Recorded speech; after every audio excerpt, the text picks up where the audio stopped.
Hi everyone, उपनिषद eyes के YouTube channel में आपका स्वागत है। अपने क्वेश्चन सीरीज़ के तहत हम आज एक क्वेश्चन डिस्कस करेंगे जो जीएस पेपर 2 का 2023 का पीवाईक्यू है। ये क्वेश्चन देखें तो ये क्वेश्चन क्या बताता है कि अभिशासन के एक महत्वपूर्ण उपकरण के रूप में ई शासन ने सरकारों में प्रभावशीलता, पारदर्शिता और जवाबदेहिता का आगाज कर दिया है। कौन सी अपर्याप्तताएं इन विशेषताओं की अभिवृद्धि में बाधा डालती है? मेनली अगर ये क्वेश्चन के एस्पेक्ट को देखें तो ये क्वेश्चन मेनली ई गवर्नेंस पर है।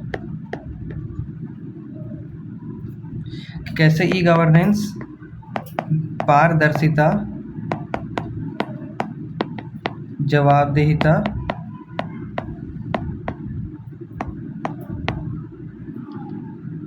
और प्रभावशीलता में सहायता कर रही है। और इसके अगर सेकेंड एस्पेक्ट की बात करें तो वो कौन सी अपर्याप्तताएं हैं जो इन विशेषताओं में बाधा बन रही है, मतलब ई गवर्नेंस के समक्ष आने वाली बाधाओं की चर्चा करनी है। तो मेनली हम इस क्वेश्चन का आंसर 4 पार्ट में डिस्कस करेंगे। पहले परिचय कि क्या है ई गवर्नेंस,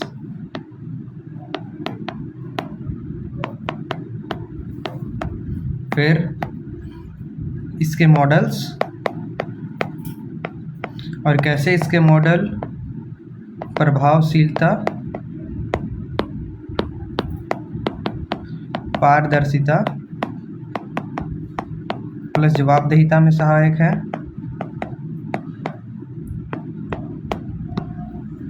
फिर इसके समक्ष आने वाली चुनौतियाँ और थर्ड पार्ट होगा हमारा निष्कर्ष।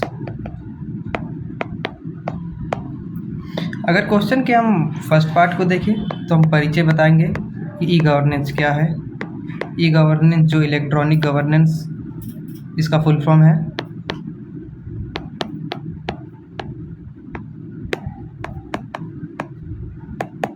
जो मूलतः आईटीसी की अवधारणा पे काम करती है। आईटीसी कहे तो इंफॉर्मेशन एंड कम्युनिकेशन टेक्नोलॉजी पर।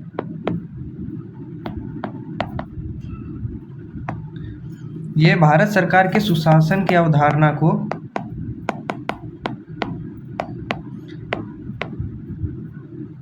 स्थापित करने का एक साधन स्वरूप है।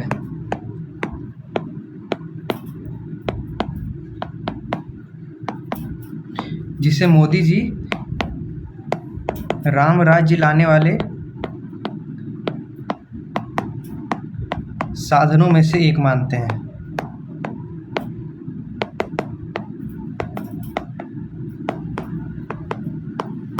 ये क्वेश्चन का फर्स्ट पार्ट हो गया। अब क्वेश्चन के अगर सेकेंड पार्ट को हम देखें तो हमें सेकेंड पार्ट में मेनली ये बताना है कि कैसे ये प्रभावशीलता प्लस पारदर्शिता और जवाबदेहिता के साधन है। अगर इसके प्रभावशीलता के आयाम को देखें तो हम इसमें निम्न पॉइंट बता सकते हैं।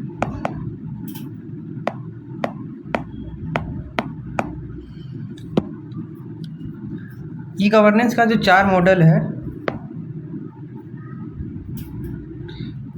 G2C, G2E, G2G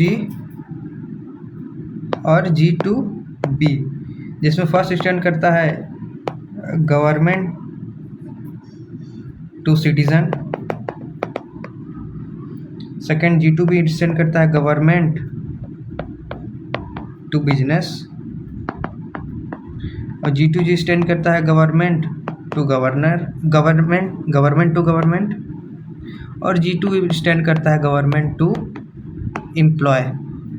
तो ये पारदर्शिता को किन माध्यमों से स्थापित करता है? जो सुविधाएं हमें प्रभावशीलता को स्थापित करने का उदाहरण बनती है वो है जिसके तहत हम ले सकते हैं ई टैक्सेशन की व्यवस्था,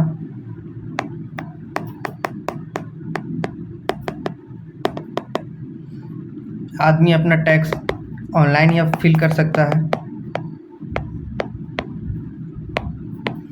ये भारत सरकार के स्वास्थ्य के पहुंच को बढ़ावा देने का सहायक बन रहा है, जैसे टेलीमेडिसिन, जिसके लिए आप ई संजीवनी पोर्टल को कोड कर सकते हो।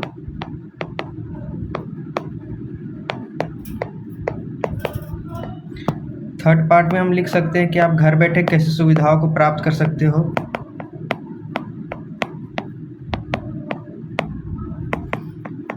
ताकि काम जल्दी हो और ऑफिस के लाइन में ना लगना पड़े, जैसे आप घर बैठे ही पासपोर्ट फाइल कर सकते हो, पासपोर्ट बनवाने के लिए रिपोर्ट फाइल कर सकते हो,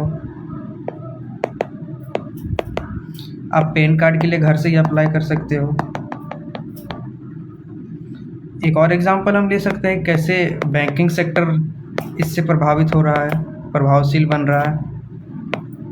आप घर बैठे ही ई गवर्नेंस में अपने मिनी स्टेटमेंट देख सकते हो।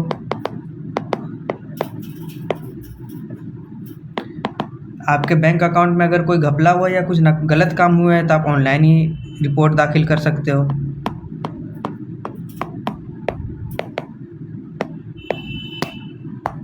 और एग्जांपल अगर आप लेना चाहो तो आप ले सकते हो EFIR। मान लो आपका फ़ोन गाज़ियाबाद स्टेशन में चोरी होता है और आप मुखर्जी नगर स्टेशन में रहते हो, तो आपको गाज़ियाबाद स्टेशन जाने के बजाय आप मुखर्जी नगर से ही EFIR फाइल कर सकते हो।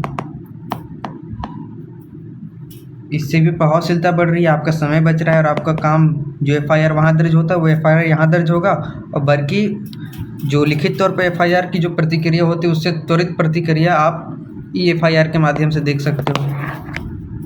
फिर देखें तो हम पारदर्शिता के एग्जाम्पल ले सकते हैं। पारदर्शिता किन उदाहरणों से स्थापित होती दिख रही है, एक सेकंड।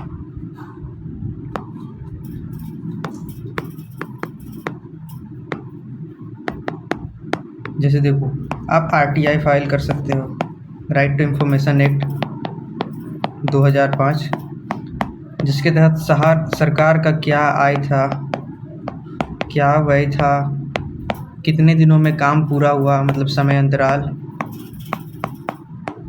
इससे सरकार पारदर्शिता बढ़ाने का कार्य कर रही है। इसका सेकेंड पार्ट में आप भूमि टैक्स के एग्जाम्पल को कोट कर सकते हो, लैंड टैक्स, जो भी पारदर्शिता को दर्शाती है कि किसी के साथ भेदभाव नहीं हो रहा है, चाहे आपकी भूमि कैसी भी हो, बंजर हो, सड़क के किनारे हो, सबके लिए एक समान टैक्स। फिर इसका थर्ड पार्ट है कि सरकार जवाबदेहिता कैसे स्थापित कर रही है गवर्नेंस के माध्यम से।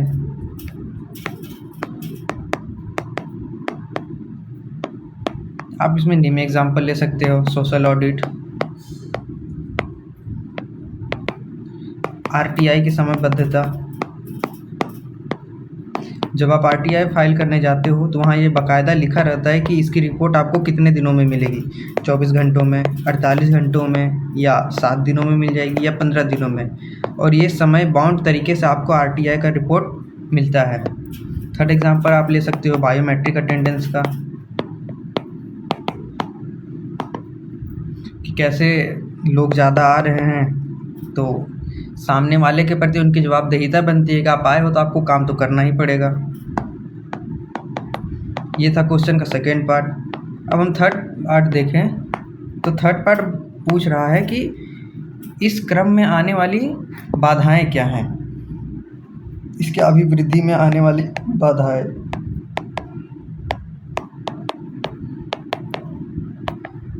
तो अगर इसमें आने वाली मेन बाधाओं को हम देखें तो जैसे हम ले साइबर सुरक्षा का मुद्दा। –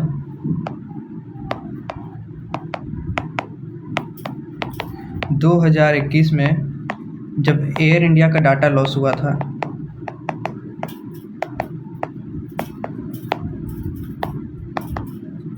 तो ये सुरक्षा का मेन मुद्दा बनकर उभरा, जो ई गवर्नेंस पर प्रश्न उठा रहा था। दूसरा एग्जांपल अगर हम ले तो आप डिजिटल साक्षरता की कमी ले सकते हैं।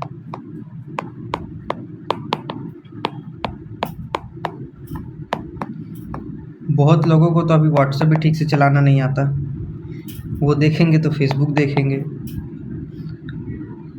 और इससे बढ़कर मतलब एक पारंपरिक जो चीज़ उन्हें सिखा रहे हैं, उनसे अलावा उनकी साक्षरता में बहुत कमी है, लोगों के मध्य जागरूकता में कमी है। गांव के लोगों को तो आरटीआई का नाम भी नहीं सुना होगा, आरटीआई का मतलब भी नहीं पता होगा, आरटीआई किस हद तक उनकी सहायता कर सकती है।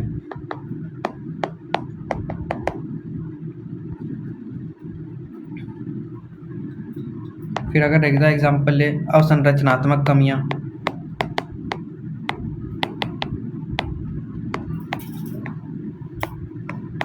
इसके अंदर आप लिख सकते हो इंटरनेट की कमी। कई गांव में तो टावर ही नहीं है,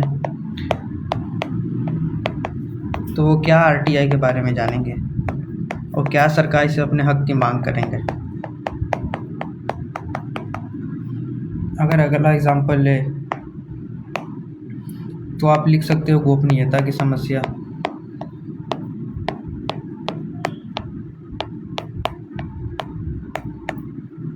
किस व्यक्ति ने आरटीआई की मांग की है, यह उस विभाग के अधिकारी को पता रहता है।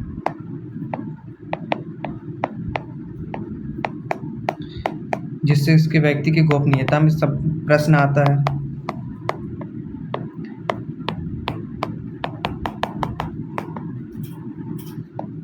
अगला पार्ट देखें तो लागत की समस्या।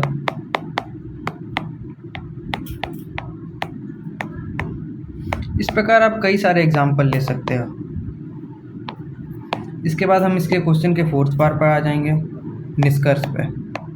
निष्कर्ष आपको पॉजिटिव ही देना है, क्योंकि ये सरकार की पहल है और इसे हमें पॉजिटिव वे पे हिंट करना है। फिर हम निष्कर्ष में बताएंगे, हालांकि समस्याएं तो है, परंतु सुशासन की अवधारणा को बहाल करने में यह एक निर्णायक पहल है।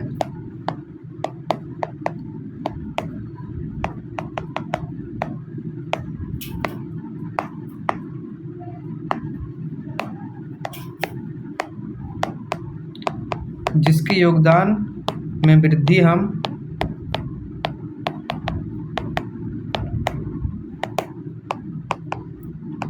जन जागरूकता व साइबर साक्षरता वृद्धि से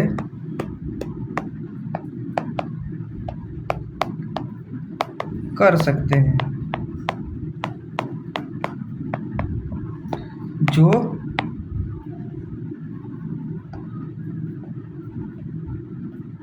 राम राज्य की ओर एक कदम होगा।